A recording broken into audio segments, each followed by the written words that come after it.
Bonjour, j'avais titré une de mes chroniques récentes, publiée au moment où s'achevait la dernière édition du Festival de films panafricains, le FESPACO, le 1er mars dernier, le service précieux que rend le cinéma d'Afrique et d'ailleurs au monde.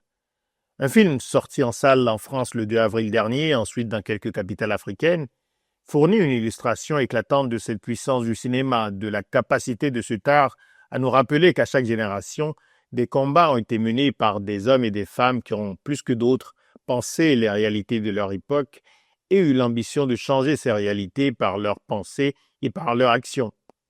Chaque génération doit, dans une relative opacité, découvrir sa mission, la remplir ou la trahir.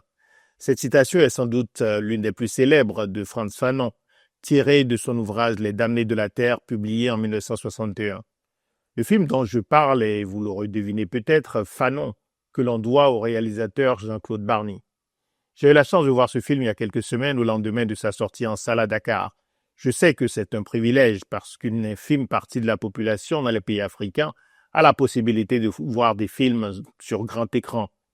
La force du cinéma et d'un biopic comme Fanon est de faire connaître, dans ce cas précis, la vie, les engagements, les écrits d'un personnage singulier à ceux qui ne le connaissaient pas ou très peu, en Afrique, aux Antilles, en Europe et dans le monde.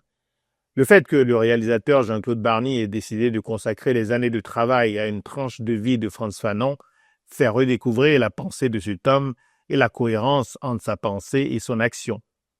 Le film s'ouvre sur l'arrivée de Frantz Fanon à l'hôpital psychiatrique de Blida-Joinville, en Algérie, où il vient d'être affecté par les autorités françaises. Il arrive avec son épouse française Blanche Josie, et il est tout de suite confronté à une des manifestations très classiques du racisme. L'intendant ne pense pas un seul instant que le médecin annoncé puisse être de peau noire.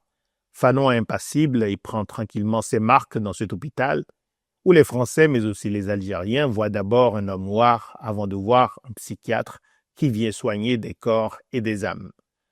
Le film Fanon raconte la partie algérienne de la vie intense de cet homme né il y a presque 100 ans, le 20 juillet 1925, à Fort-de-France, en Martinique.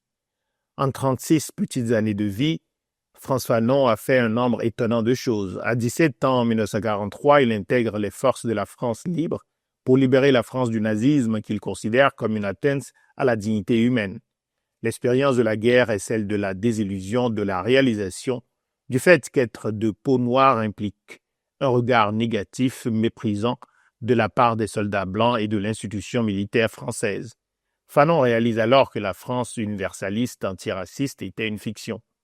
Il découvre en Algérie la profondeur de la domination coloniale et se met à écrire le livre qui deviendra Les Damnés de la Terre, un texte qu'il dicte le soir à sa femme Josie, qui est tout aussi engagée que lui, tout aussi révoltée par le racisme, par la violence physique et morale infligée par le colonialisme. Le film rend justice à l'engagement de son épouse, oublié dans la plupart des récits sur Frantz Fanon.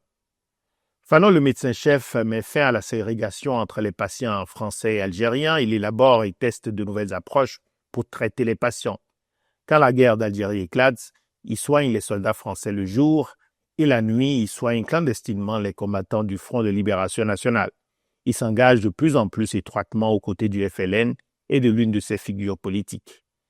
La pensée de Fanon reste aujourd'hui précieuse. Que dirait-il du racisme à l'égard des Noirs et du racisme tout court qui se laisse voir partout avec la même force qu'il y a quelques décennies? Que dirait-il d'un monde qui laisse faire au mieux des crimes contre l'humanité ou pire un génocide à Gaza? Que dirait Fanon des guerres et des violences extrêmes au Soudan, en République démocratique du Congo, de la banalisation des atrocités dans les pays du Sahel, des violations des droits humains élémentaires par des dirigeants censés protéger les populations ici et là? Que dirait Fanon de la reproduction encore aujourd'hui dans tant de pays africains de l'état d'esprit et des pratiques des pouvoirs coloniaux? Que penserait-il de l'Algérie à laquelle il a tout donné et de son cheminement politique depuis l'indépendance? Chaque fois que la liberté et la dignité de l'homme sont en question, nous sommes tous concernés, blancs, noirs ou jaunes, écrit Frantz Fanon.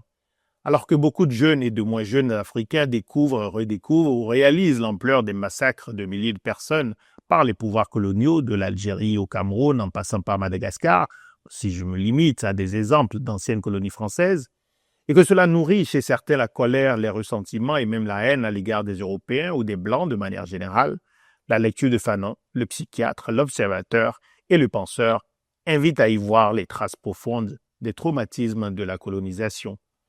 Fanon n'était pas un humaniste naïf, résolument optimiste quant à l'évolution politique des pays africains une fois qu'ils seraient libérés de l'oppression coloniale.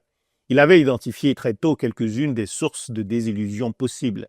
Je cite, « Les ministres, les chefs de cabinet, les ambassadeurs, les préfets sont choisis dans l'ethnie du leader, quelquefois directement dans sa famille. Ces régimes de type familial semblent reprendre les vieilles lois de l'endogamie et on éprouve non de la colère mais de la honte en face de cette bêtise, de cette imposture, de cette misère intellectuelle et spirituelle. Ces chefs de gouvernement sont les véritables traîtres à l'Afrique car ils la vendent au plus terrible de ses ennemis, la bêtise. Cette tribalisation du pouvoir entraîne sans doute l'esprit régionaliste, le séparatisme. » Fin de citation. Pour terminer, je reviens à la citation célèbre évoquée au début de mon propos. Chaque génération doit, dans une relative opacité, découvrir sa mission, la remplir ou la trahir. La mission que nous nous sommes donnée à Wati, je ne sais pas si c'est celle qu'il nous fallait découvrir, est de contribuer à faire reculer la haine, la bêtise, l'ignorance sous ses multiples formes, l'aveuglement, en animant un espace de débat public modéré permettant de penser et d'agir pour construire des sociétés africaines en paix, en sécurité et en progrès économique, social et culturel continu. Mais ce que je crois comprendre aussi de Fanon, c'est qu'il ne sera jamais suffisant de travailler à faire reculer la bêtise dans sa partie du monde pour être protégé des conséquences potentiellement dévastatrices de la bêtise humaine, d'où qu'elle vienne. Nous pouvons disparaître, ensevelis par le poids de notre propre bêtise ou par celui de la bêtise des autres. C'est pour cela que défendre la dignité humaine tout court et partout est bien la meilleure manière de défendre la dignité et la sécurité des Africains.